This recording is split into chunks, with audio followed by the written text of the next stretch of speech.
So they don't see me walking over here to the Right. table. Okay, episode 2, Ordinary People. We got Dan Gross today. Hi. And we were just talking about was it FCS playoffs, because we both know a guy from around here on the team. I happened to run into him today. And he said, we almost won, but when you're playing North Dakota State, good luck. And he said they set a Division I record with 10 turnovers. So he'll be a junior next year, so he's still got 2 years of eligibility left. Yeah. And we were talking about how Carson Wentz played there, yeah. won 5 national championships with him. Right. Redshirted, started 4 years. Yeah. Well, the worst part about it is now all the Nebraska players that don't make the team here, they're all up there at South Dakota State and at North Dakota State. Right. Lots of them. Easton Stick put it on him, you know. That kid's pretty amazing too. And that Yurdowski plays up there. Mm-hmm. They're something else. And it's sad we lost out on them. Right. You know? That's one thing Scott Frost said in his initial press conference. There's a lot of good high school players in Nebraska, and a lot of them are playing somewhere else. Yeah. So yeah, I'm glad he scooped all those guys up. Well, it's amazing seeing signing day and looking through the different people and seeing people that we could have had that we lost out on this year. So Yeah. there's several kids. That kid that went to Wisconsin was bad. Mm-hmm. You know, but losing them to South Dakota State, losing an in-state player to South Dakota State, or losing them to North Dakota State really sucks because they're not even Division I. Right. You know? And another one, that's about 5 or 6 years ago now, Harrison Phillips. Oh, out to Stanford. Yeah, went to Stanford from Millard North. Yeah. I watched him because I liked watching Christian McCaffrey. Right. And man, that dude blows up offensive linemen.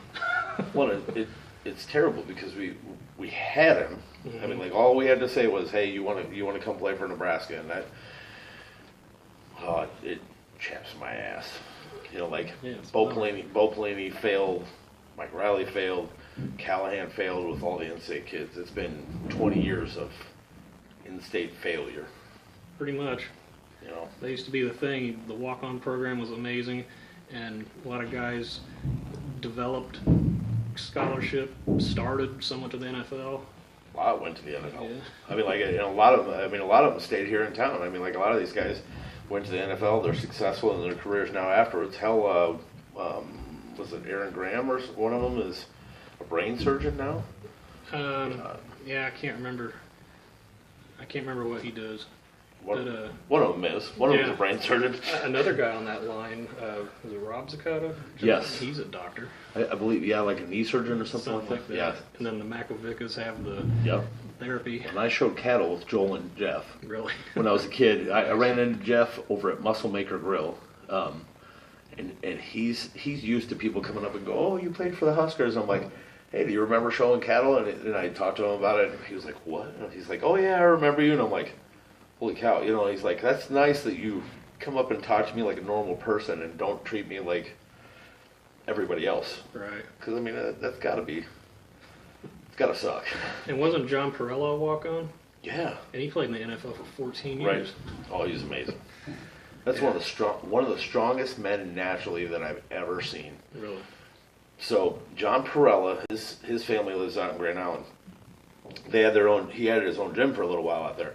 They had a pair of 295-pound dumbbells. I remember you telling me that when you Yeah. brought me up to the gym when you were starting training. Insane. Yeah. And it's the only man I've ever seen incline something like that, and they're huge. They're like that wide. He was just and an they were animal. 290 pounds apiece. Yeah. I mean that is. Well, they made them that big. Oh yeah, they'll make whatever you want. Yeah. But I mean, it's being able to actually put them up on your knees and kick them back and actually do it, you know. Right. But he was just a big man, and even though he's not as big as he used to be, I mean, he's still physically imposing. Because if you saw him with the kid last year, I mean, it was just. It's like, why are you not playing? Well, one thing I remember when I got because I get Hale Varsity magazine, and the football issue that comes out in June or July or whatever, And I went back to the part where all the coaches' pictures and profiles Oh, yeah. were there. You know, Mike Riley's smiling, they're all smiling, and then Perella just looks like he's going to beat up everybody. Well, but that's, and I guess you expect that out of the defensive guys. You Like gotta, Charlie especially the McBride, defensive line coach, yeah. right? And Charlie McBride never looked happy. There was never a he smile on never that did. guy's face. In every picture I've seen of him, he looks really pissed. Right. Well, I mean, Jason Peters, one of the funniest things, he goes, you know, nice Charlie showed up at my house. And he goes, he was all, you know, sunshine and everything like that. And he goes, then I showed up at practice, and he goes, nice Charlie went away. Nice Coach Osborne went away. And I think we're really missing that, like, as far as the whole team. Like, everybody was too, hey, you're doing a good job, patting them on the butt and telling them they're doing great. And we're in an age where kids are just soft. Yeah. You know? And I'm glad that Scott Frost brought up the fact that, you know, practices are going to be different. I know you have to change some things, but back when he played, they had 4 sets of, you know, plays being run. That's where the walk-ons and the freshmen got their, you know, the reps in, and nobody was standing around. And they said that's what was happening the last few years. Well, some of the best stuff that came out about him was when Jason Peters got up and started talking about the current coaching staff, and then he was like, you know, why? They asked him, why would you pick Scott Frost? He's like, we beat the hell out of that kid the whole time. Surely did. And Scott Frost's statement, because he was on the scout team at first because he transferred in from Stanford. Yeah. He goes, Christian punches harder and Jason hits harder. You know, so like they got in fights. You know, like I can't imagine being on the 94, 95 team and then coming up into 97. Those guys were monsters. You know, from here, Brant Wade went down and played, right? And I can remember his brother telling us a story where Brant got in a fight with Christian, and Christian basically took his helmet off and punched him right in the face, and Brant got in trouble, had to run stairs. You know, like, so, I mean, there was kind of an entitlement thing down there, too, if you were really good. But they weren't sissies at all.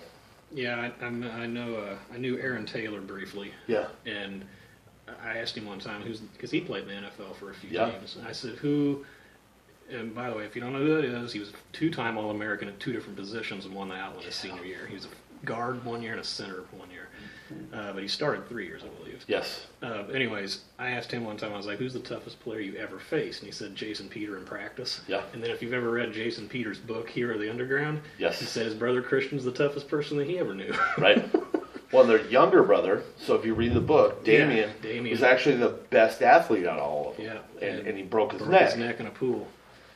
And that also goes to show how much Jason Peter hated Lou Holtz. Oh, yeah. Because he just basically quit talking to him. Right. He was like, well, I mean, you're hurt. You're not going to be recruited anymore, so I'm not going to talk to you anymore. And then Tom Osborne had him flown down for practices and the spring game. And yeah, that's a heck of a good book. It's a good read.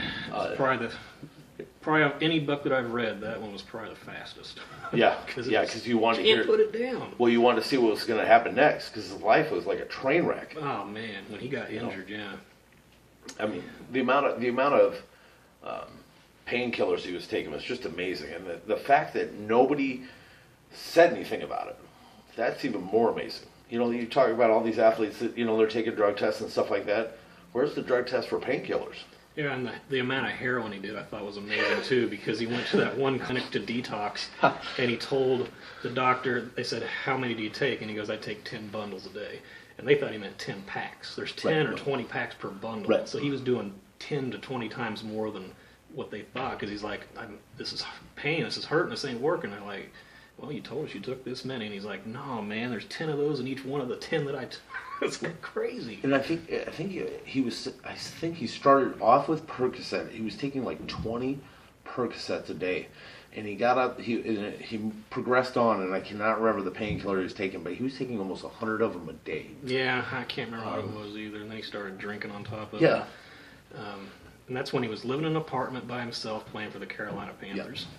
Which should have never drafted him to begin with, because they wanted to play defensive tackle in a 3-4 when he should have been a defensive end or a tackle in a 4-3. Or outside linebacker. Yeah, outside linebacker. Because he was fast. He was quick. And what do you weigh, 285? I think he was close to 300 when he got there. Okay. You know, I mean, he was big. He was trying to get that size to go into the NFL. performed amazing in the combine. You know, I mean, like now, I mean, I hate to say it, you know, like you look at the guys now and you're like, wow, what a bunch of sissies. You know, like he was an animal in everything he did. Yeah. Just fun to watch, though. Yeah, I always loved watching him. And the other part of the book, because he had a back injury his senior year and started every game. Yep. And then when he was at Carolina, being in that 3-4 is what messed his shoulders up. So he really started doing drugs. And then I remember in the book, I think it was the Big 12 championship game against Texas A&M. He went out there, he could hardly get down in his three-point stance or whatever. But I think first 2 plays of the game, they tackled the running back for a loss and then sacked the quarterback. And he's like, that was all. I didn't play the rest of the game. We made our point. Or something like that. It's like, okay, it's over. And then when they played, and they won that game 54-14. Oh, yeah. And then the next game, of course, was the bowl game, Peyton Manning, Tennessee. The very first play of the game. Very first play of the game. And then, gosh, what was it? Oh, they went down and scored. Yep. And then after they scored, Tom Osborne came over and said, and he goes, all right, now, dadgummit, go out there and get me the ball back again. And Jason Peters said, now, Coach Osborne is a man of God, so for him to say that might as well have been a bunch of 4-letter words. Yeah. And I can remember reading that in that book. He never like got out of control and started cussing. But he said if he grabbed your jersey and started saying, dadgummit, you know, gosh darn it, you knew you were in trouble. Like Charlie McBride was the guy with the 4-letter words. Yeah. You know, you knew you were in real trouble when he was yelling. Man. But I mean, I get that feeling now, like with Scott Frost back here, that we're headed back that direction. Yeah, me too. You know, you get a good feeling about the guy. I mean, literally, the guy is busting his ass coaching 2 teams right now. Yeah. He got 6 players to commit to us that 2 weeks ago didn't even know where Nebraska was. Yeah.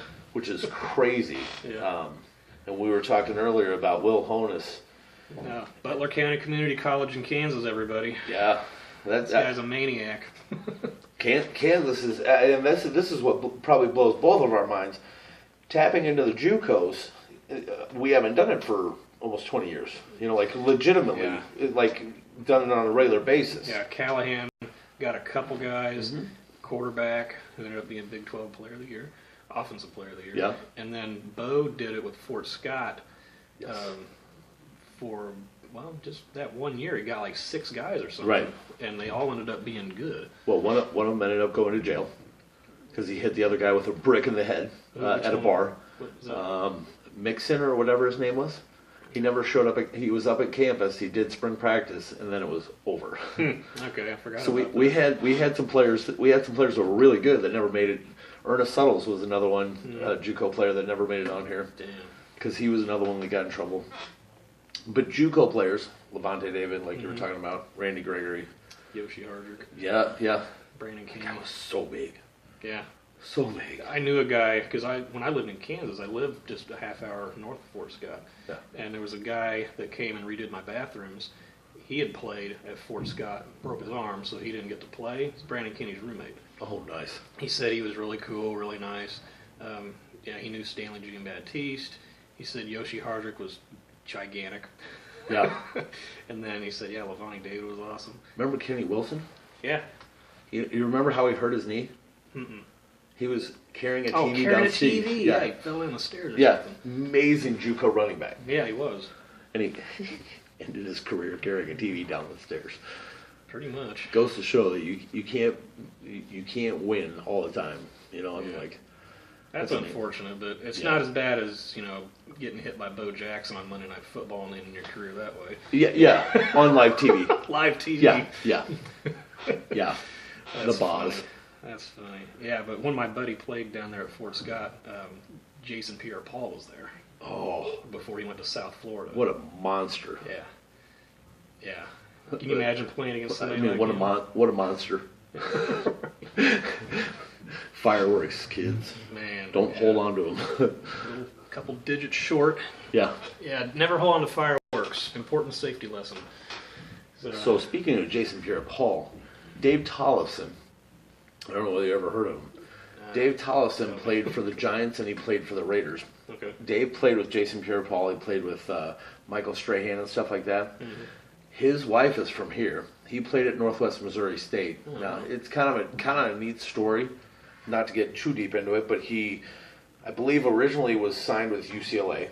Hurt his knee real bad. Did construction for like 3 years, and his friend said, "Hey, why don't you come out to Northwest Missouri State, come play for them?" And they've been, top in the nation for a long time. Yeah. And he's out here coaching over at Iowa Western now. Okay. Their defensive line. Good dude, totally good dude. That's but awesome. he talked about the Jason Pierre-Paul and said he's just an animal. Yeah. Just nuts. So these junior college guys are something else, and I wish we would dip into that a little more. Yeah. I think it's going to turn our team around real fast. Yeah, I hope so. You get the right player. That's one thing I like about Scott. He said we're going to get the right players. We're not just going to fill a class just to fill a class. Well, I mean, we saw that. We saw the fill in a class to fill a class. I hate to say it, but we see some of these players and we watch their films and we're like, wow, that's amazing. But they don't necessarily fit like Nebraska. Yeah. I mean, and I think the downfall of it, switching to the West Coast offense, it's not Nebraska. I mean, look at Wisconsin. They haven't switched. Yeah. I mean, they run it down your throat and they just beat your ass. And I hate to say it, we used to do that. It used to be us. Yeah. When they had Eric Crouch on 5'9" or 1620 last week, he was talking about the practice aspect again. And what he said that relates to that is he said practices were the worst thing ever. He said they were way harder than any game. And I'd drag myself off the field sometimes, and he said that made a lot of our games easy. Yeah. And it showed. Well, I mean, the old Big 12, I mean, it was amazing because you would have some hard games. You'd have like Oklahoma. Oklahoma State got there, towards the end and stuff like that, but then Texas as well. But we would play games like Iowa State, and you'd just show up and you'd win. Yeah. Showing up was just all you had to do. Except for 92. No, yeah. Well, they have those every once in a while, and you're just like, what happened? Yeah. But Kansas was almost a guaranteed win every year. Well, they were. I can't remember the last time. Mark Mangino's before that, I don't know. And that's one where I was like, why did you fire him? I don't care what he did. You guys won. Ate up all the spaghetti sauce, man. Oh, he was like $5 bills. And he was like 5'10". Right. Something ridiculous like that. Measurements were all the same, He was a cube. Yeah. Large man. Yeah. And I do miss the Big 12. I would love to get at Texas again. Yeah. Even when they're bad. Texas, Oklahoma. I miss that. They're going through their own coaching carousel. Uh-huh. They only gave Charlie Strong 2 years. Oof.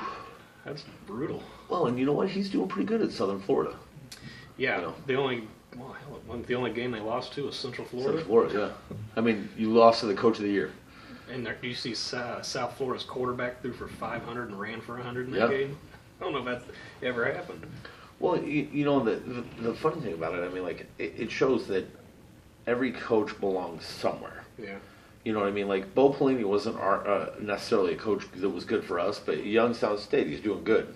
Yeah, he played for the national championship last year. Right. Second year there. But the crazy stays off TV more because it's not on TV. Yeah. So you don't have to worry about him flying off the hook. I recorded with that phone when they were in the semifinal game.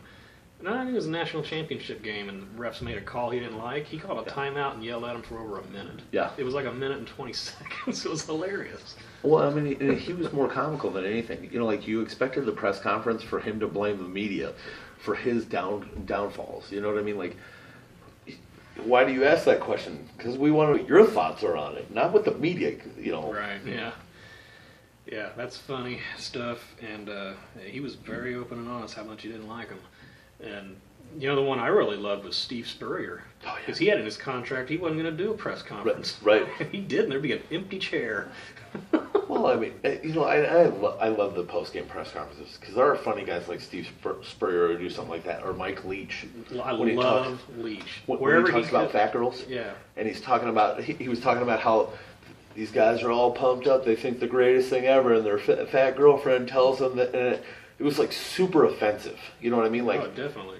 And I'm going, dude, he just said that, and then he keeps repeating it, and I'm going, he keeps repeating it. Like, they're going to fire him. And then he'll talk about pirates. The best one he did last year, Washington State, he's like, how do you feel? The guy goes, how do you feel about going into Oregon and how loud it is? He goes, ever been in Nebraska? Yeah. Texas A&M? He goes, you want to go somewhere loud, go there. Right. He goes, Oregon's nowhere close. And he's right, you know, I mean. Yeah, I like his coaching style so much that wherever he coaches is my second favorite team in the nation. It's fun to watch. I loved him when he was at Texas Tech. It's just amazing how he built that offense. And he comes, I don't know how he finds some of these mountains. But remember the crazy guy that always had the little spiked hair and the makeup, and he had his lips pierced and all that? What was he, like 6'8", weighed like 350 pounds or something? And he's got a guy up there right now, I can't remember his name right offhand, but he's the guard. He was an All-American last year as a sophomore. He was an All-American again this year. He's 6'9", 375. Yeah.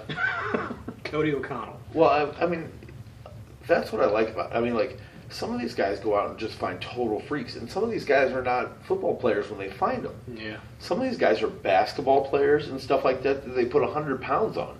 Yeah. You know, like the two kids down in Nebraska now that are they're former basketball players that also played football.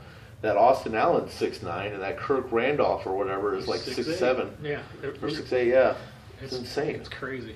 And my brother lives in Kansas still.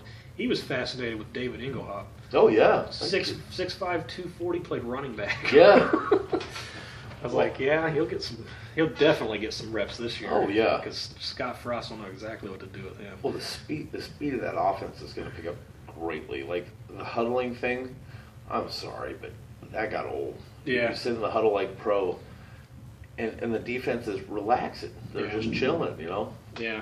And he's got J.D. Spielman, he's got Tyjon Lindsey, he's got... That Woodward kid or whatever his name, or Woodyard? Yeah. Ran like a 4.140 or something like that. Is that the wide receiver from Arizona? I believe so. Yeah, they said he's already the fastest guy on the team. It was unreal how fast he is. He's like that kid from Oregon a few years ago, a little dude who played for the Chiefs. Yeah.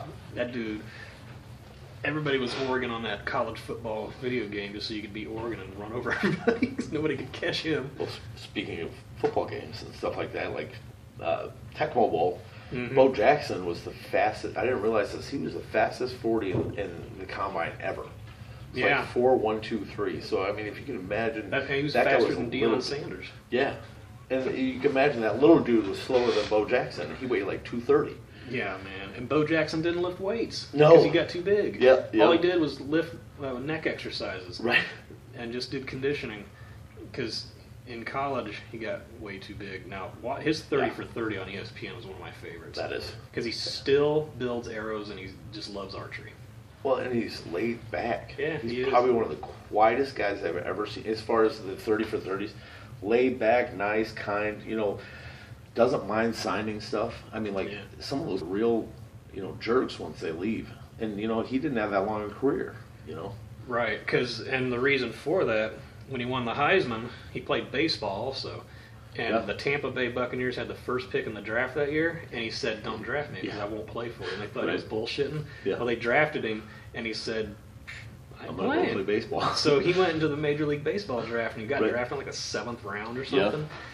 Yeah. And I was trying to figure this out with somebody else the other day. Is he the only person to be an all-star in 2 different professional sports in the same season? Yes, in the same season. Okay, and then Deion Sanders is the only person to score a touchdown and hit a home run in the same season, or is it the playoffs? I think it was in the same season, but I also think it was within weeks of each other. Yeah, okay. So I know it was something amazing like that because both seasons were going on at the same time. Yeah. Yeah, those dudes were crazy. They got the liberty, like, Bo could go play baseball because, like, right at the end, you're still in football season. Yeah. So he had the liberty of going and playing the baseball game and then coming and practicing in between, which is crazy. Like, you never hear that today. Yeah. And there's not a talented player out there like that anymore. Not anymore. Aaron Judge might be able to pull something like that off. Yeah. Because everybody wanted him to play tight end. Right. I didn't realize how damn big he was. I mean, huge. He's 6'7", 285, and he plays baseball. Yeah. Well, I mean, we look at, so this is what I love about baseball. So you can be a very talented baseball player and be morbidly obese. Babe Ruth. Well, or John Kruk. John Kruk. What was the dude for the Philadelphia Phillies that had the huge chaw in all the time? Oh, man. Lenny Dykstra. Oh yeah, Lenny Dykstra. Okay, so you can be just like a complete tobacco fiend with chaw hanging out, and these people don't care. You know, you can have a beard like Abraham Lincoln; they don't care. You know, Right. like you can't be out of shape like some of these guys and play football, basketball. You know, like you'd get hurt. Yeah, definitely get hurt. You know, I mean, it's fun to watch. I mean, like Prince Fielder, not in the best shape. Giant dude, man. Yeah, not in the best shape. You know, Yeah, his dad, Cecil, He was big too. he had the dad bod before everybody else did, you know? Yeah, Amazing. That is funny. You know, Awesome. that's one sport that I think all of us could probably play if we had a little more talent. You know, Yeah. you don't have to be tall, you don't have to be short. Just got to be able to hit a ball, throw a ball, catch a ball. Pretty much. Yeah. Went to 8th grade with Dan at Platteview. Well, it was Platteview Central Junior High. Yes. And then my dad retired from the Air Force, went back to Kansas. Dan went to high school with my current wife, and I got back in touch with her. And then when we were moving up here, she had hit Dan up because I was interested in being a personal trainer. She's like, well, Dan's a trainer. I'm like, all right, cool. So got to talking to you, and I think it was the second day I was up here. I met up with you, and Yeah. you went through a couple training sessions, and then we went and had lunch. And then he took me to Big Iron. And that is, well, you can explain it better than I can, best powerlifting team in the world for a while. Yeah. We were, like I was telling Paul earlier, we were just a dominant team and a bunch of average guys. And I was telling him, basically, Rick used to make the comment that he could get a whole new powerlifting team at the penitentiary, and that we were an island misfit toys. We basically had everybody from people that were well off to people that had no money whatsoever, people of all different statures, and I mean we had people that had great professional jobs, and we had criminals, and they trained hand in hand, and it was just really interesting. I mean, like, we had the strongest woman in the world, Becca Swanson, who was on TV tossing refrigerators at the end of her career. Nice. So she got a lot of exposure for that. But we had people, that were kids that were lifting enormous amounts of weight. We got to travel all over the place. We got to go places like the Arnold Classic in Columbus, Ohio, Las Vegas for nationals. Hell, I got to go to Maine. I mean, who would ever think that you would ever? I mean, like, whoever vacations in Maine, let alone actually gets to go there. I know it's not super exciting, but there were a lot of cool places that we got to go. I mean, we went to Chicago, Kansas City, and everywhere we went, we dominated. I was telling Paul, I was on the turd team when I first showed up. There was a team, a B team, and a turd team, and I felt like I was strong enough to be on the A team when I walked through the door. A friend of mine, Jim Granick, brought me in, and I thank Jimmy to this day for bringing me there.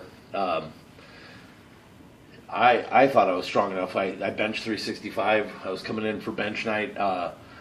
Rick immediately put me on the turd bench, and I couldn't understand why. I thought I was really strong, and Paul can kind of testify to this. In most gyms, 365 is a good weight.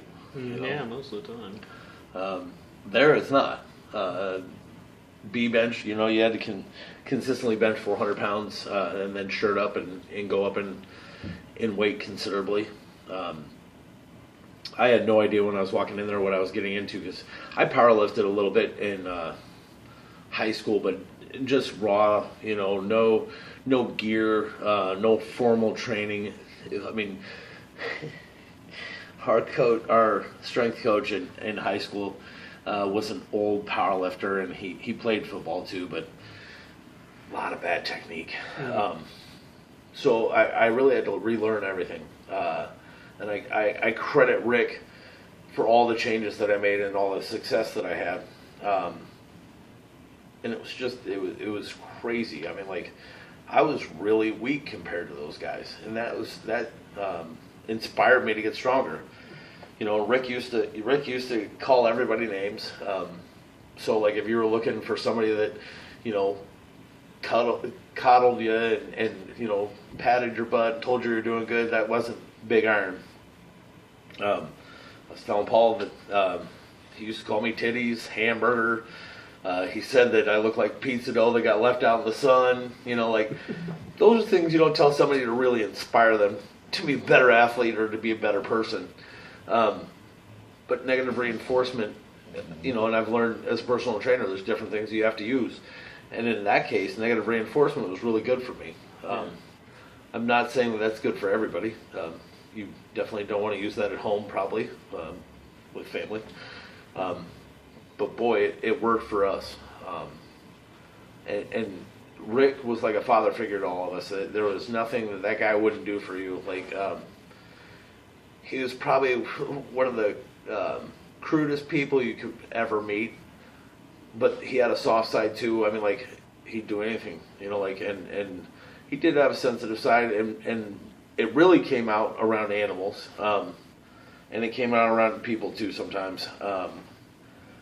But like when people didn't have money and things like that, Rick let bills slide. You know, he did everything he could to get us all successful. You know, and some of the things that happened at Big Iron, like I was telling Paul, you don't. There's some unmentionables. The first week I was there, Jimmy brought me in. It was amazing. You know, obviously I was on the church bench, but the first thing I witnessed is the strongest woman in the world throwing a desk on our new powerlifting coach, and then him throwing it back at her, and then throwing a phone and missing her head and having it stick in the wall. That was the first week I was there. Crazy. Awesome. You know, and Rick knew how to train, and we were talking about he was basically what you would call an idiot savant. No formal training and fitness, no real formal training in nutrition, anything like that, but the man knew what he was doing. Mm-hmm. And anybody who questioned him, he had a star for every world champion on his fingers, and every finger was covered. So if that tells you... In tattoos. Yeah, it wasn't going away. Yeah. You know, but that, you know, I mean, it's sort of like Nick Saban rolling around with all his rings, you know. Right. You look at something like that, and he was so proud of us. And there were a lot of people that were really messed up. Yeah. You know, like I said, you know, it was an island of misfit toys. I mean, we had some guys that were hardcore criminals. We had some guys that are very prominent figures here in Omaha, and still are prominent figures here in Omaha, that you would never think would powerlift. Yeah. I mean, we had everything from kids to people that would be considered senior citizens. And we were talking earlier, I mean, some of the things that happened at that gym just weren't okay. It was like a dungeon. Yeah. You know? Yeah, I kind of think of it that way. Dorian Yates' gym. Yeah. In England, the dungeon. But it had what it needed. Right. And, you know, I was telling Paul that like, I guess I don't need the alcohol, you know, to clean off the equipment and everything like that. I don't care. The dirt doesn't bother me. You know, the feeling that you got coming into that place was electric. You know, and it was dark. It was everything was rusted. You know, I mean, it was filthy, to be honest. You know, and it felt great. You know, and that's sad to say that, but really getting an experience like that, a clean gym, you just don't. It feels weird. You know, like the music was loud. The people were. There was everybody from introverts all the way to people that were such extroverts you just didn't even want to be around them. I mean, like. We had everything from fights going on in there and to, you know, I mean, hell, I mean, we had all kinds of stuff. People dated other people. No, men and women. Just to get it straight, literally straight. And Rick always made the joke that we were gay friendly. I mean, like there was a lot of, I hate to say it, but if anybody ever watched us, they would probably think that we were gay because some of the stuff that went on in the gym, it was really funny. But I mean, I was telling Paul some of the stories, even some of the regular members that weren't even team members, just strange things happen. They found a dildo out in the parking lot, so he brought it in, and he was running around pretending like he was sitting on it, and that was just a member. One of the stories that I mentioned to Paul, it was such a brotherhood that we hung out with each other outside of the gym. And we actually, like a group of us, went down to Dr. John's, got a ghost pinata, put a sign on there that said honk if you're horny, with a big dildo on it, and hung that in his tree in the middle of his neighborhood, which is amazing. And then we put a huge double-ended dildo in his backyard because we're immature children that were usually all the way from their 20s to late 40s. Did he come in the next day and start beating you guys up with it? Yeah, yes he did. And that was, I mean, I hate to say it as strange as that sounds, and most people, man, that gym's messed up. Everything was funny.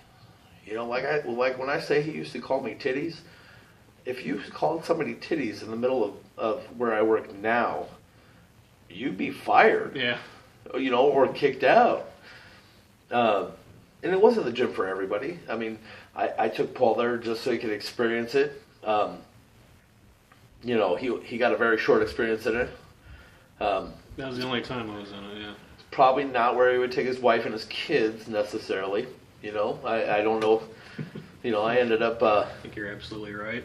I ended up taking some of my family in there, and it was definitely interesting. Like I was telling him earlier, there was a pit bull there named Josh, and Rick had counted how many people he'd bitten. He had 31 confirmed bites. And I can tell you, he was probably the meanest dog I had ever met. He didn't outwardly attack anybody, but you just didn't pet him. He wasn't a nice dog. And not to give pit bulls a bad name, because I have two of my own. He was an asshole. Yeah. I mean, hell, one of the guys we lived with, he was there for like 2 days, and he's like, "Oh, pretty puppy," and he went to pet him, and he grabbed him right in between the thumb and the index finger, and put a hole in there, right? Jeez. But that was big iron on a typical day. And I was telling Paul, I mean, some of the impressive things that happened there. I mean, like world champions were amazing. Mm-hmm. My buddy Jimmy that took me in there was the first man at 275 to total 2,600 pounds, which was a world record in all aspects. And his highest, I think we were talking earlier, his highest squat was 1060, and he ended up benching, I think, around 804. And then his highest deadlift, I believe, was like 770, maybe 771. What were your best totals? Because you said when you got there you were only benching 365. So raw, the best I ever benched was 470. That was my most impressive lift. The other ones weren't real good. Most I ever deadlifted was 633.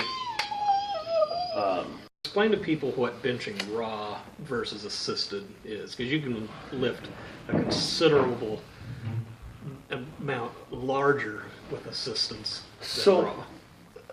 Just to kind of touch on it, raw means that you're just doing it like I have a t-shirt on right now. You're just doing it in a t-shirt.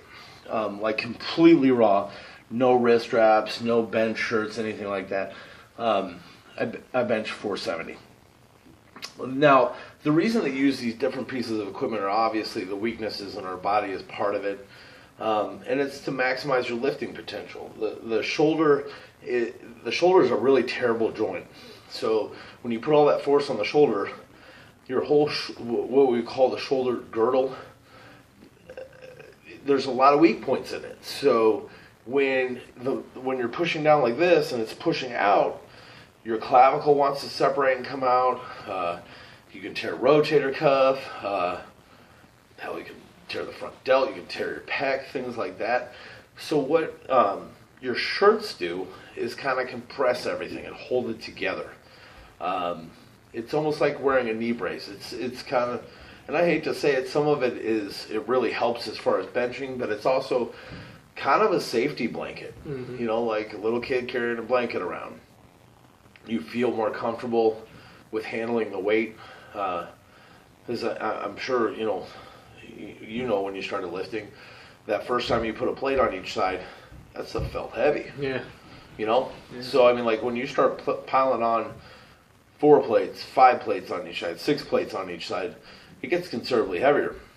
Your nervous system's not ready for it.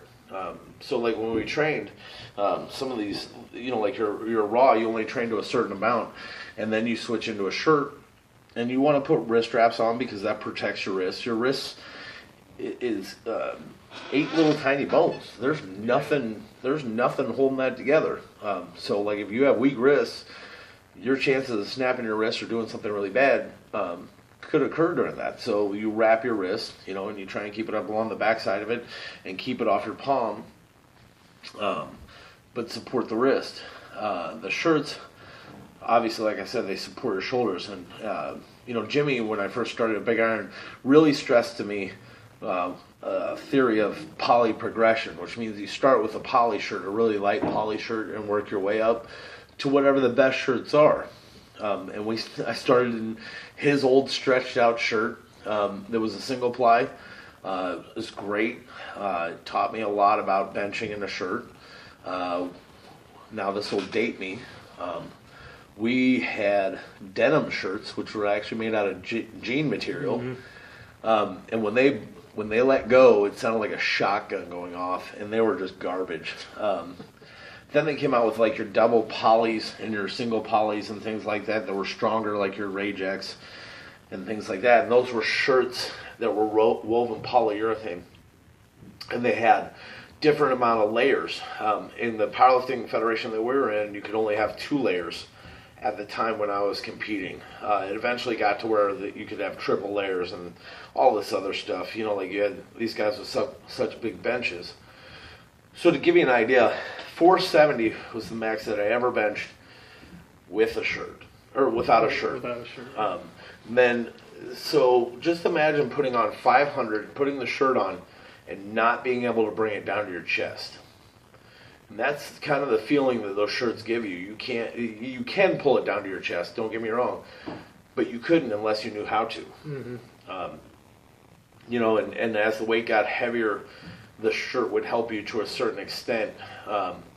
You know, we trained on our tricep days, which your triceps are most of your push once you get off of your chest. With a shirt, you know, you're talking about doing reverse band sets where the bands are up top and pulling up with over 1,000 pounds to bench the kind of weight that we were benching. You know, so down at the bottom, it's not real weight. At the top, you're holding real weight, and it's stimulating your nervous system. And when you bench like we did, or squat or deadlift, in suits, you have to stimulate your nervous system to actually get your body to adapt to handling that kind of weight. and both of us, because we've done personal training, understand that the progression is much slower when you're working with somebody raw. 1 plate to 2 plates is a huge jump, and it takes forever. In a shirt, that stuff doesn't take very long, and you get strong really quick, and it's kind of scary. You know, Paul and I were talking, the most I ever benched in competition was 705, and the most I benched in the gym, I was handling 804 when I got hurt and hurt my clavicle. I never had to have surgery, but for about a month I couldn't do any kind of benching. Yeah. And that was my best lift. Like I said, my deadlift and my squat weren't real impressive, and everybody has kind of their niche.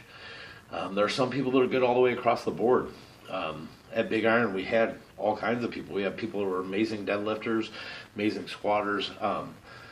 Hell, we had a kid that was 19 years old that weighed 148 pounds and squatted 848. It's amazing. You know, we had freaks. I mean, Becca was 275 pounds, a woman, at least close to 275, and she benched 600 pounds, a woman.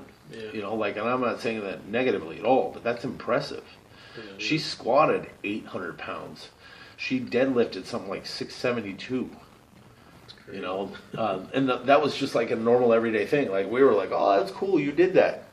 You know, and we go around the country, and some of these people around the world, and it was like over in Europe they worship us. Yeah, you know, like that's great. That's awesome. You know, but like here, powerlifting is kind of like one of those taboo sports. Yeah.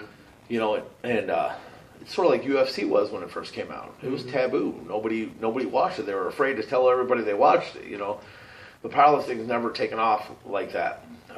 Olympic lifting is much different, so a lot of people don't understand the difference. Powerlifting is squat, deadlift, and bench. Obviously, in Olympic lifting, you're doing clean snatches, things like that.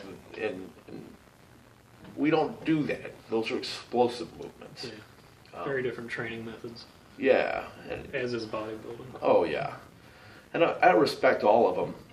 I was never going to be a bodybuilder. We talked earlier. I was a fat kid. So my body is built like a block. Always has been. Never will be like Arnold. I'm a lot leaner than I was. I was up to 330 at one point in powerlifting, and now I'm down to 255, and I feel really good. But I still don't look like Arnold. And I would say all those sports, so people understand, are very unhealthy. But they're a lot of fun. Yeah. And that's where you weigh out. It's sort of, you know, like any other sport. You weigh out how much you're willing to risk. I don't know how much you want me to go into it, but there's things that you do to your body when you do participate in these that no human in their right mind would do. You know, hanging on to thousands of, you know, hundreds of pounds, thousands of pounds. You know, hoping your joints don't fall apart. Dropping water weight, taking colon cleansers to lose weight, to make weight. I mean, just doing dumb stuff. Look at Louis Simmons. He can't do anything anymore. Right. I mean, the man's basically crippled. Yeah. You know. And still does steroids. Yeah. Yeah. And, you know, and I'm sure, you know, anybody who's watching this, you know, yes, that is a big part of bodybuilding, powerlifting, even Olympic lifting. They can lie all they want. You know, the Olympic lifters do it too. Especially the Russians. Yeah, especially the Russians. Yeah, I think that shows up in the kids' Cheerios around 8. And we got to compete against all those kinds of people when we went, like from different countries, which was really neat. But you see, like, I don't regret anything that I did as far as powerlifting, as far as any of that. I wish that we were back doing it, and I wish Rick was around. I was telling Paul, there's a couple people that have the Big Iron name. It's not the same. I'd do it all over again. You know, all these people in football and stuff that say, you know, if I knew I had a concussion, I would never do it. You know, I got elbows that don't straighten all the way out. I got, you know, joints that hurt.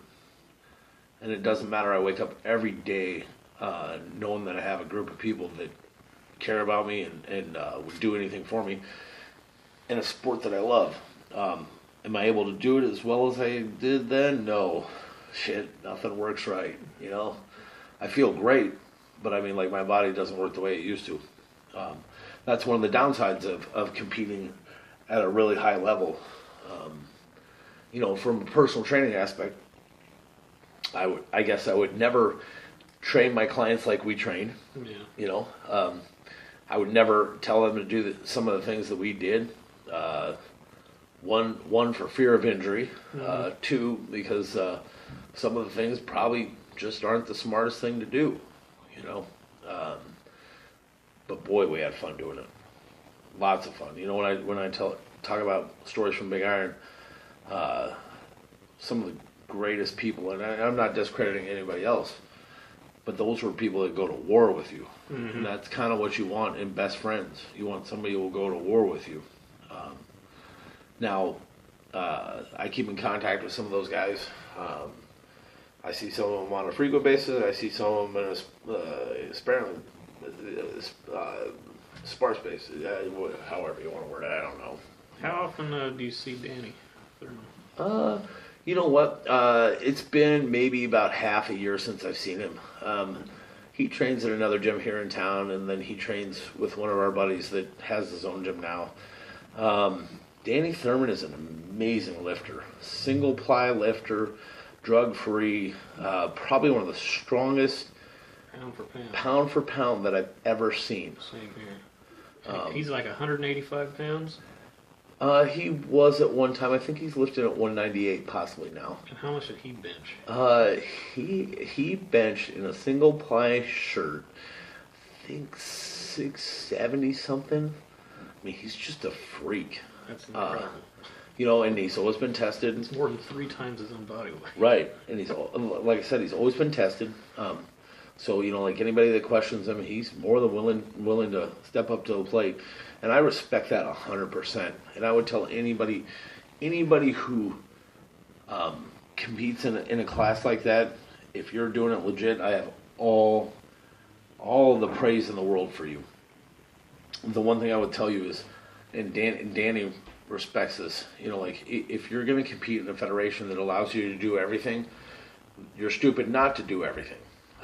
But you don't go compete at Danny's level where he's doing natural and he's doing single ply. You don't go down there and cheat. You know, it's like taking a trophy from a 5-year-old. That's stupid. You know, like I'm a full-grown adult. So when you compete on the certain levels, you know, like at Big Iron, we competed on a high level everywhere. Yeah. Danny came and lifted with us, but he always stayed away from the stuff he shouldn't be doing, and he stayed away from doing any of the double ply stuff and things like that. But that man, pound for pound, so strong. You know, good dude. You got to know him. Yeah. He became the manager at the gym there. Yeah. Aspen Athletics, and I worked there briefly. Selling gym membership was definitely not for me. So I understand. Yeah, that was not fun. So I went back to Ivy and still lifted there, of course. But yeah, every time I'd see Danny, he's like, "Hey, how's it going? Talk to Dan lately?" I was like, "Yeah, he's cool." And for a guy that's that strong, didn't look it. No, because he always wore. No, he looks like a normal dude most of the time. He'd wear his shirt, and then he'd wear a big oversized jacket. Yeah. And I was like, "Wow, you don't look like you lift that much." He looked more like he worked on computers. Yes. Than he did like he was a lifter or worked at a gym. Yeah, but there's still some videos on YouTube, and if you type in his name and bench press, you can probably see him. And amazing. Then he looks like a strong dude. Well, and he really, even in all of his gear, doesn't look like he'd be that strong. Yeah. You know, but I mean, like, amazing form. You know, like I said, the technique was just unreal. You know, it's like anybody who plays sports. I mean, your best players have the best technique, the best form, and he takes good care of himself. Mm-hmm. You know, but hard worker, really hard worker in whatever he does. Yeah, I remember when he told me he was starting some kind of diet. It was similar to ketogenic diet. Yeah. But he lost 5 pounds in one day or something. Oh yeah. And I was like, "Do you want to lose that much weight?" He's like, well, I don't know. I'm just playing around." Well, and you know, Danny's smart enough to know what works and doesn't work. You know, I would say this about powerlifting: weight loss wasn't a problem. You know, but we ate like we needed to stay a certain weight. And when I say it's not healthy, I mean, like, and he knows you tend to eat worse. You know, so as a trainer, you know, like sometimes I bet when people saw me when I was powerlifting, when I would explain to them what they should be doing, they probably didn't take me as seriously as they do now. Yeah. Because of the way I looked. Powerlifters look sloppy. Yeah. Most of them. There are some guys that are very good shape, but they're usually not most of the strongest guys. Mm-hmm. But Danny could probably lose 10 to 15 pounds in a day if you really wanted to dial it in. Good grief. You know, I mean, you're talking about powerlifting. It's sort of like wrestling where you have to make a certain weight class, and you do what it takes to get to that weight class because you want to make your coefficient, and the coefficient is the amount of weight that you lift compared to your body weight. Mm-hmm. So the lower that your weight is, the higher you lift, the better your coefficient is. So you can actually beat people. They have like best lifters trophies and things like that. I was never much. I mean, I love the trophies. Don't get me wrong. Everybody loves a trophy, but it's not like these kids now where you get a 22nd place trophy and you feel good about yourself. Right. I want it first, and that was one thing that Rick instilled in us, and I think it's rubbed off in every part of my life. You know, you want to be good at what you do. I only competed in a weightlifting competition once. I went to a speed and strength meet my senior year of high school down in Pittsburgh, Kansas. Our football coach took a bunch of us. And I weigh 200 pounds now. A couple of years ago, I weighed 230. But in high school, I weighed 135. Yeah. Very skinny, but I was very strong because I always lifted. And so I go down there, and I'm 6 foot tall, and I make the lightweight division. Yep. And all the other kids in that weight division are real short. Yeah. So they kick my ass on the bench, they kick my ass on the squat, and we're doing 10 rep max, which means you put as much weight as you think you can do on the bar, and if you can get to 10, good. You can't go any more than that. Then they do some weight rep calculator, and then that determines your 1 rep max. So my best lift was always power clean. Yeah. So we got to that, and I think I drew whoever went last. So I'm going last. Now all these guys, they have short arms, short legs. It helps them out with their bench and squat. They don't have a whole lot of power, so they don't even have 45 plates on the sides. Yeah. They're doing 35s and they're struggling. They're getting like 5 reps and all this. And I'm like, oh man, I got a chance to win this thing. Yep. So being 135 pounds, I put 165 on and did it 10 times. And that's awesome. They were all looking at it and they couldn't believe it. I was like, hey man. Well, size is irrelevant to strength. That's one thing I learned really early on, not only in personal training, but powerlifting and sports in general. I mean, some of these people, I mean, they're amazingly strong for their size. I mean, I got to compete one year at the Arnold Classic in the animal cage, the universal animal cage. Wow. And I got to do bench press for weight for reps. And I will tell you, I got my ass kicked. I was 295 pounds. At that time, I benched it 16 times, and some little 135-pound guy came up and benched 135 pounds, I think 32 or 33 times. Jeez. And comparatively, he's literally stronger than I am. You ever seen that video on YouTube where I think it's football player versus bodybuilder? Yeah. And they have a bench press competition, and it's like a defensive lineman or something. They put 315 on the bar, and I think he does it like 12 times. I think it was Larry Allen. I think it was. Is that who it was? I think so, from the Dallas Cowboys. And then that bodybuilder got, and he did it like 35 times. Right. 315. Right. It's unbelievable. Well, but see, now, speaking of that, you know, like, differences in training. Right. You know, like a lineman has to be powerful for several seconds. Mm-hmm. Whereas a bodybuilder is more trying to build a shape. And to be really big, it does take a lot of weight, but they're doing it for multiple reps. Mm-hmm. Powerlifters don't. They do a lot lower reps. It's an explosive movement for seconds. You won't do more than 5 reps in a set most of the time. Most of the time, like, you did your warm-ups. Your warm-ups were like 5 to 10, you know. And then most of your sets stayed under 3, actually. Okay. You know, you were doing doubles down and single up. You know, I mean, we had... you did anything over that, and it was basically making fun of you the whole time. You know, like, it wasn't cardio. You know, we were powerlifting. Mm-hmm. Like I said, the negative reinforcement. If you did more than 3 reps, you did 4, you got harassed. But there's differences in training. You know, like in personal training, you know, like a lot of my clients, I'll have them sit in the 12 to 15 rep range because of weight loss issues. Yeah. I have very few that I will drop below 10 because you get more to the power aspect of it, you know, and strength. And you don't see that a lot unless you work in athletics. I was telling Paul earlier, when I got out of college, I wanted to train. I wanted to go do sports and stuff like that. And now I train mostly women, and I have no problem with that. Those are the people that show up. Those are the people that want the goals. But I use all my powerlifting techniques with them. Mm-hmm. And I know that sounds funny, but like, 88-year-old woman teaching her how to squat is the same as teaching a 20-year-old kid to squat. I'm just not putting a bar on her back, and I'm not, making her squat 800 pounds.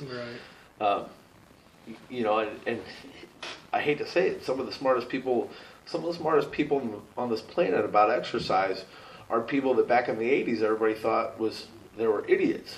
Bodybuilders are extremely smart now. I mean, now, and I'm going to dip into this a little bit. You're talking about somebody who manages their lifting, knows everything about their lifting, knows everything about their diet, and let's be honest, pro bodybuilders, they know everything about the chemicals that are going into their body. That's a pretty smart person if they're managing it right and they're at the top level. Yeah. And we don't, somebody thumbing through a magazine, like we were talking about Flex Magazine earlier, you thumb through a magazine and you're looking, oh, look at that big dumb idiot, he's in great shape. Well, this is not the truth. But all that, like getting into all that, being knowledgeable in fitness, you have to know about those things. You can't not know about them because somebody will ask you along the lines about your nutrition, about your workouts, and then you'll have the kids that come up and ask you, blah, blah, said that they take this, this, and this. It could be supplements or it could be drugs, and you have to have a general knowledge of all to help them, I've had some of the strangest questions. Hell, I had a guy come in and he was talking about his son. His son was 16, and he's wondering where to get juice for the kid so that he can be the best football player on his team. And I'm like, dude, I have no clue. I'm not gonna even touch that question. And he was talking about how he did it and blew his quad off when he was in college. And I'm going, well, duh, and he didn't even know what the stuff did. He just took it. I've had crazy questions. Powerlifting, I learned a lot of crazy things that have transferred into my training. Tell everybody your education. Where you went to UNO.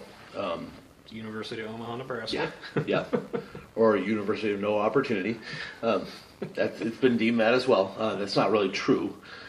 I got an exercise science degree. Certified. I've had ACE, ISSA, did AFA, which shouldn't get. We talked earlier about different certifications, why you get them and things. Some of the best ones are ISSA, ACE, NSAM, and then NASM, yeah. And then NSCA. I feel like now it's a little bit easier. We talked earlier about it that it's easier to get your personal training certification, and I don't discredit anybody for getting it without going to school, but I feel like they've made it almost too easy for some people. Like Paul actually really studied and went and got it, whereas a lot of people cheat now and get them offline, and I feel like that's he has the general knowledge because he did sports and everything like that, but some of these people have no background and don't belong in training. I don't know what your feelings are on it, Yeah, my certification's through National Academy of Sports Medicine, and I studied for 7 months before I took the test. And I remember Reggie was telling me about it. He said he's known people that have done it in a weekend. Yeah. And it's like, okay, that's cool, but what'd you learn? I mean, you know that stuff already, or? Well, there's a lot of general questions, and I'm sure people can agree, the bones never change, muscles never change, things like that.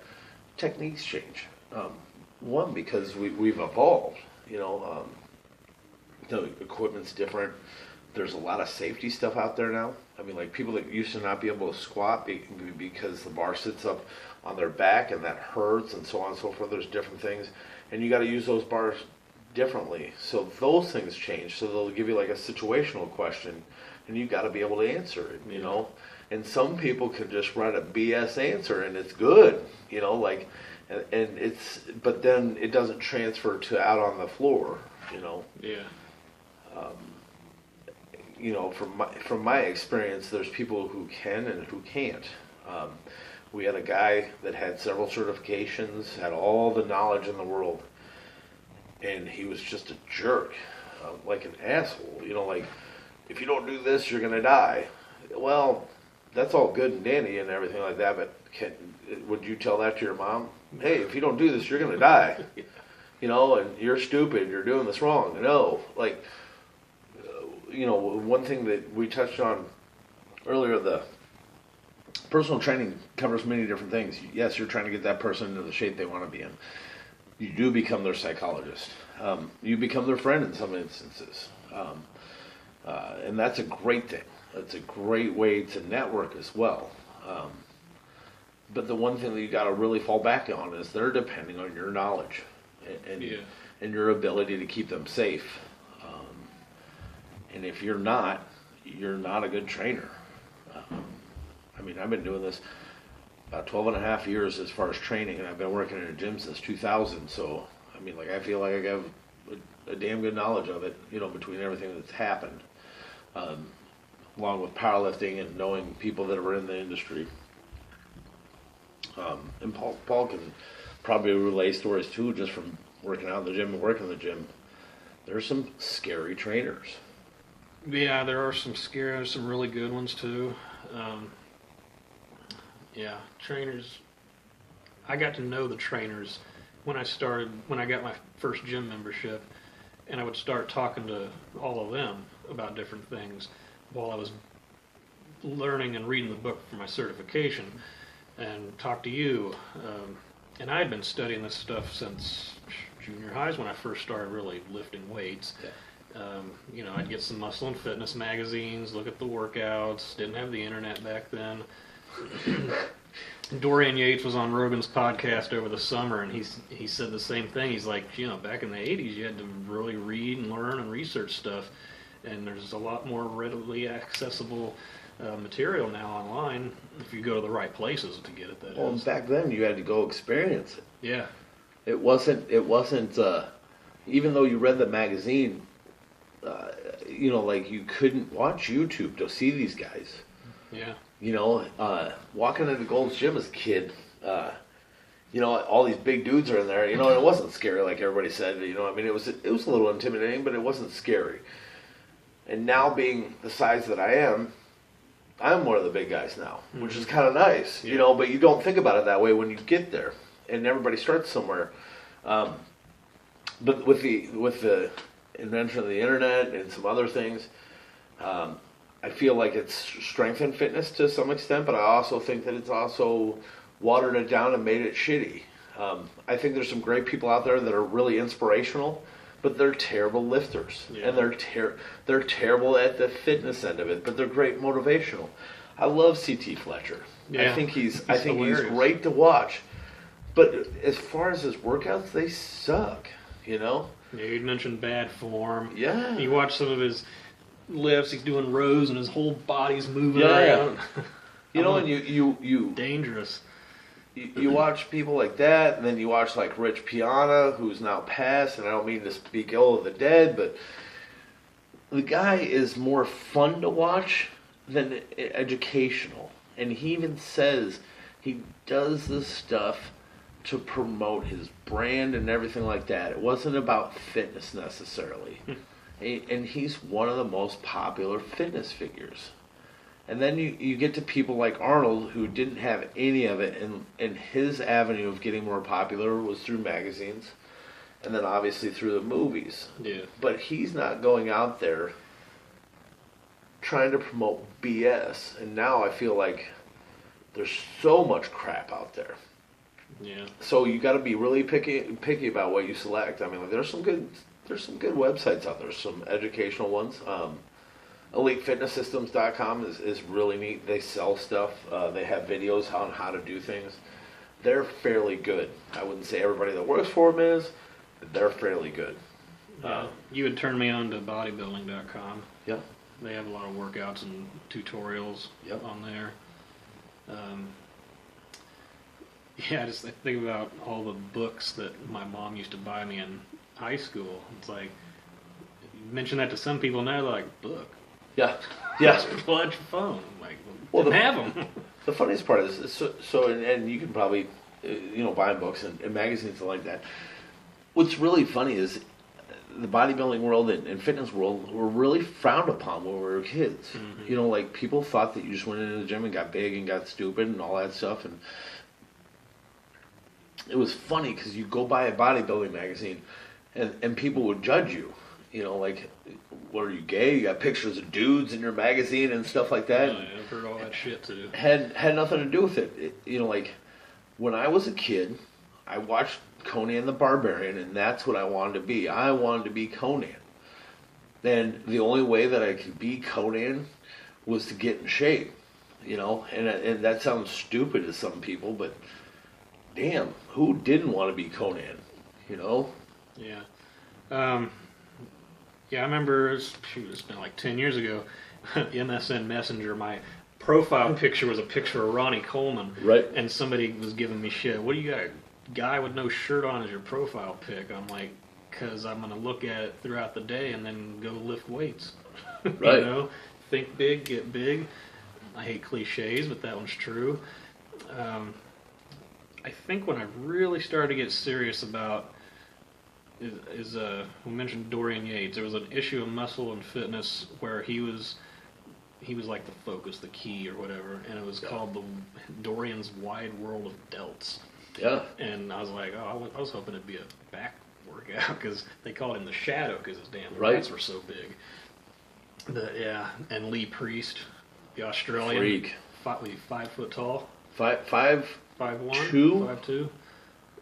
Mom and dad were bodybuilders. Yeah. If you don't know who Lee Priest is, look him up. 22-inch arms. Yeah. Freakishly big.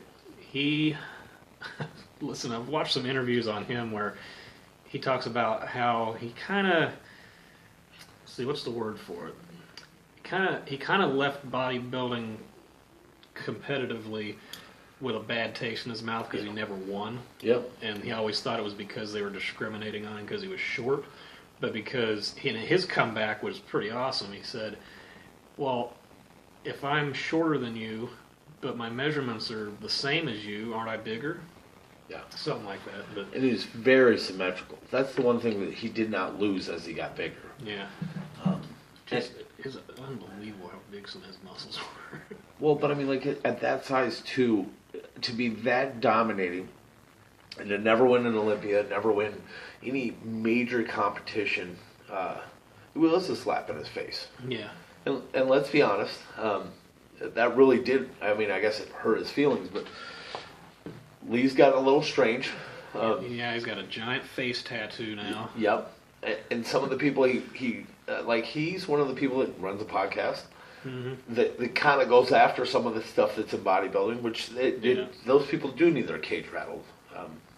It is a little biased and a little unfair and pretty political. Yeah. You know, I enjoy, you know, we've been talking about powerlifting, but I enjoy bodybuilding too. I'm just not the shape of a bodybuilder. It's one of those underground sports that it's the pinnacle of fitness. You know, guys like that, when we were growing up, were kind of our motivator. You know, there were just giants back when we were kids, and the guys are big now, but there were people like Nasser El Sambadi that was so big that you were like, how is that humanly possible? You know, we found out later how it was humanly possible with a fantastic chemistry set and a lot of weights. You know, That dude was a giant. Oh, but I mean that. I guess I would stress the importance that, you know, like everybody has a different motivator, and that bodybuilding to me was a great motivator because you were in the best shape you could possibly be, and you know that's one thing that people that, you know, like, you could be the best at baseball, best at all this other stuff, but you're the absolute pinnacle of fitness. Now that might not be like CrossFit or something like that where you're the pinnacle of that, but those are the leanest guys that put on muscle, and that's something hard to do together. A lot of those guys say the hardest part of that's eating enough. Yeah. 30,000 calories a day to support that muscle.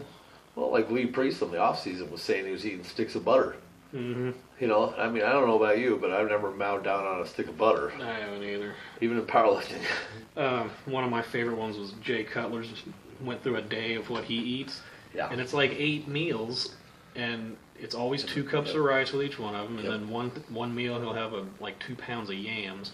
But I mean, it's like 16 ounces of steak. Then the next one's 16 ounces of chicken. Then it's 16 ounces of fish, and then it's back to the steak. And it's like that all day. He gets up in the middle of the night and takes shakes, and it was amazing. It's like an 8-minute video, and all he does is talk about what he eats in one day. Yeah. It's crazy. Well, and like we were talking earlier, these guys are intelligent. Yeah. They aren't doing this blindly. They're not just seeing how many calories they can jam in their body and see if I can get big.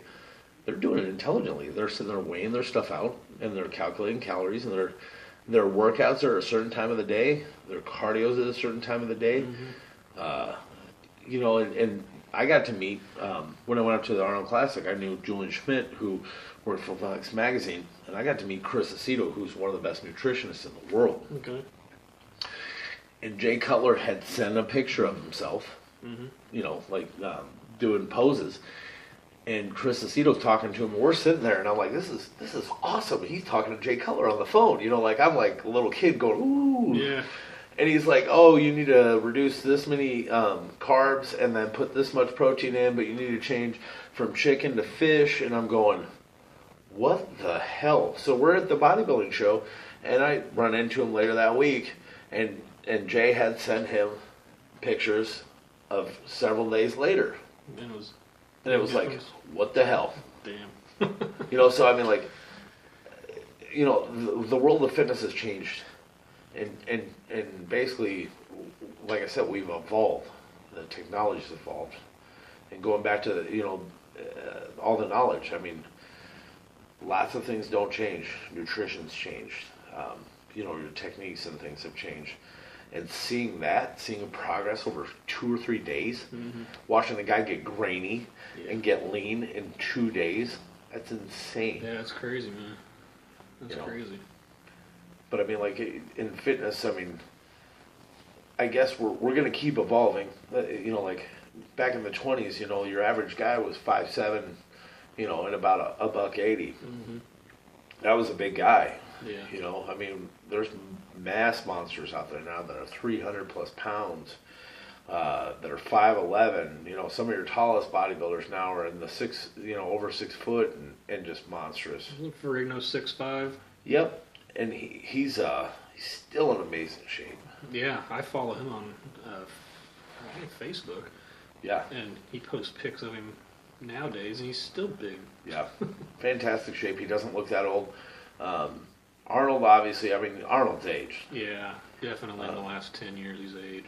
Well, and, with the heart problem and things like that. I will say this. One of the coolest things, I getting kind of a little off the subject, but him and Franco Colombo still work out together. Do they?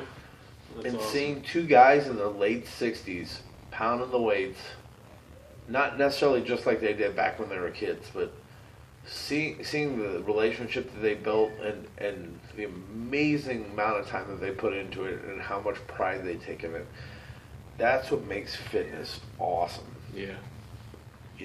And watching that video, that's an inspiration.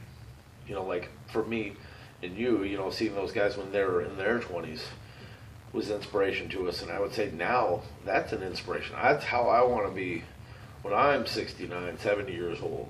Yeah. And you're talking about Pumping Iron? Yeah. Yeah. I have that on DVD, and it's fantastic.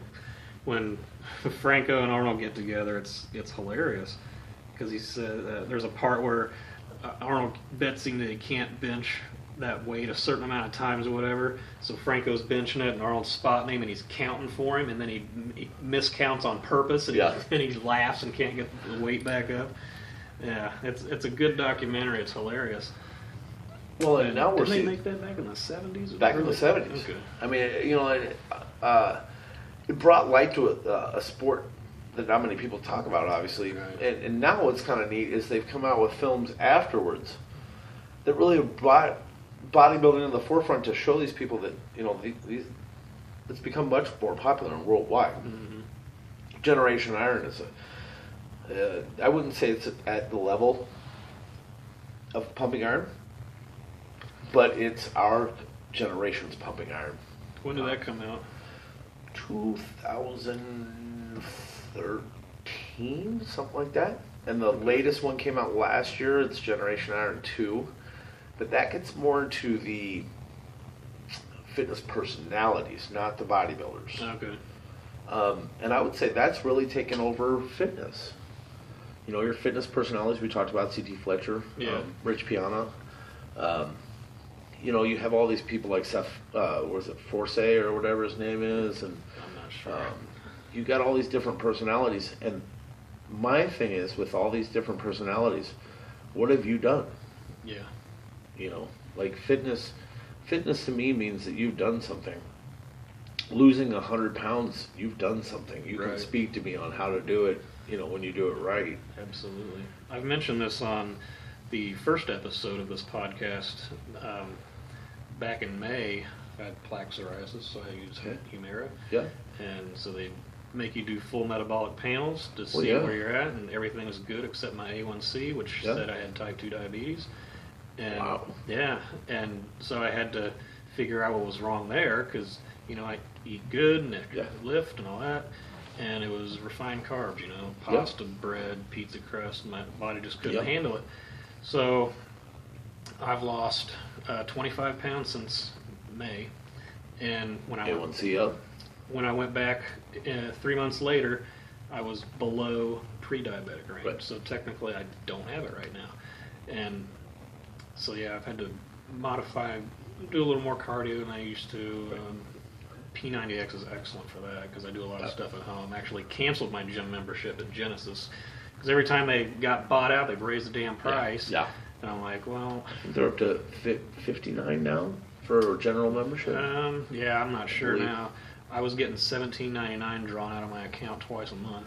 Yeah, and that's no fun. Yeah, when I started back when it was Aspen, it was $18 once a month. Yeah. And that's like, come on, people, every time you get bought out, it was Premier, then it was Aspen, then it was Golds, now it's Genesis, and Genesis has bought up everybody except Blue Moon. Almost. Well, and Genesis, so we've experienced 24 hours swept in, opened a lot of gyms. They made it for years, and then the loans caught up to them, and they started selling out. That's what sucks about fitness too. You get these gyms that are great and fantastic. They're open one day and they're shut the next day. And you get these gyms that come in, they offer you a really low rate, and then all of a sudden your rate's $60 a month. You know, like, and you got to find your niche. You know, like, you know, Paul's saying at home P90X is great. That works for him. I would tell you that you have to select absolutely something that works for you, whether it's at home or whether it's at a corporate fitness place or a mom and pop place. Mom and pop places are more my style. The dirty, nasty, little filthy gyms. Yeah, that's me. Bob's Fitness over in Bellevue. That's fantastic. That's mom and pop run. Mom and pop run on a larger scale. You know, they have dumbbells all the way up to 200 pounds. You're not going to find that anywhere else in Omaha. They also have powerlifting, bodybuilding stuff in there. Yeah. But fantastic. Yeah, it's when I'm at home, because I run the kids to practices and everything during the week now at school.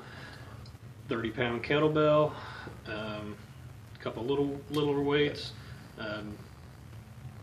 the bands. Yeah. 3 different types of bands. And P90X is great because you don't need hardly any equipment to do it. And it's got, and this is the original one. They got P90X 2 now, P90X 3. P90X was made after, what was it, Beachbody? Yes. Yeah. And I never even knew what the hell that one was. But the original P90X, you know, they got a cardio disc, they got a yoga disc, they got one that's just push-ups, they got one that's, you know, arms, legs. Yep. And you do a lot of the stuff, plyometrics, core synergistics is awesome. They got one that's just stretching. I do that a lot because you want to be flexible. So I don't know, you know, coming from the background that I came from, you know, playing sports in high school and things like that, and moving up into powerlifting and so on and so forth, I didn't stress a lot of the things that I stress now. Mm-hmm. You know what I mean? Like you learn that as you get older, that some of these things are really important. You know, anybody can laugh at somebody that does yoga or Pilates, but in all reality, go do it. Yeah, you know, give it a try. I mean, I'm not that flexible. I've done some of the yoga stuff. I've done we taught some camps and stuff for kids. We had a Pilates instructor come in, And I'll tell you, I didn't realize, I thought my core was really strong. But holding it for counts of, 1 minute and stuff like that, you realize how weak you really are. Yeah. I don't sweat as much as if anything as I do when I do the yoga disc. Yeah. Man, that's amazing. Yeah. Still, I've had that for 10 years. Well, we can all, when we were in our 20s, we'd probably laugh at those people that were doing yoga. Yeah, well, we might have, yeah. And I would definitely laugh at people. I mean, like, if you're going to tell me that I had to do cardio when I was in my 20s, I would have laughed at you. I would have said, "Oh, what the hell?" Now I realize my heart and my lungs really do need it. Yeah. Yeah. Burning the extra calories is great. Like you, I mean, type 2 diabetes is no joke. Yeah, you got to start adding those things in. Yeah, I got real scared when he told me that, and then when I went back, and I was like, wow, what I did worked, and he's like, technically you don't have it right now, so we'll see where I'm at when I go back. Now, does your family have a history of it? Grandpa had it. Okay.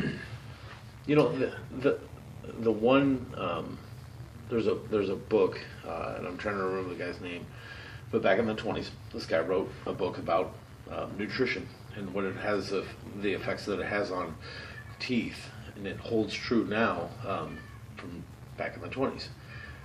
Basically, what they're saying is all these refined sugars and everything like that weakens everything in our body. Mm-hmm. It basically causes us to fall apart. Yeah, inflammation. Right. And it was awesome to read this book. I believe his name is Weston Price. Okay. Great book. And he talks about, he went to this small island where people were actually chewing on rocks, and the enamel on their teeth was strong enough it wasn't hurting their teeth. But they ate, the foliage that was on the island, and they ate like wild hogs and things like that. Whereas the Europeans, obviously people from England, and I don't mean to slight them at all, but I've actually lifted against people from England, and their teeth are horrific. Chewing on rocks. Well, it is interesting. So I think that's a wrap for today. Dan's definitely going to be on here again, ladies and gentlemen, because we got many topics to talk about. Many big iron stories, many gym stories, football. We're big Nebraska Cornhusker fans. Real big. Yeah. We've talked dogs before. Yeah, nothing's really off limits. So whenever we have a topic, we'll get together and discuss it. Sounds like so yeah, plan. Thanks for doing this, man. Thank you. With any luck, I will have this spliced together and uploaded onto YouTube tomorrow. So you'll be able to view it this weekend over Christmas. That's awesome. All right, that's a wrap. Thank you, Paul. Thank you.